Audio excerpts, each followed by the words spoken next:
Hi everyone! Kumusta kayo lahat?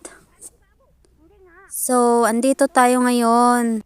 Ito pala yung videos na pumunta kami sa Lucelle that time sa FIFA World Cup dito sa Qatar.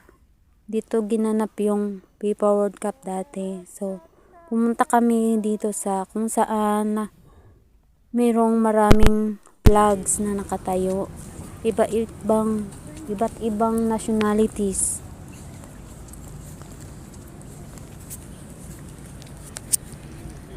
Hindi na nagba-backfort yung aking camera. Kaya kailangan kong tumalikod at mag-selfie. Tingnan mo yung ship. Oh my God. Andito na tayo. May shell eyes.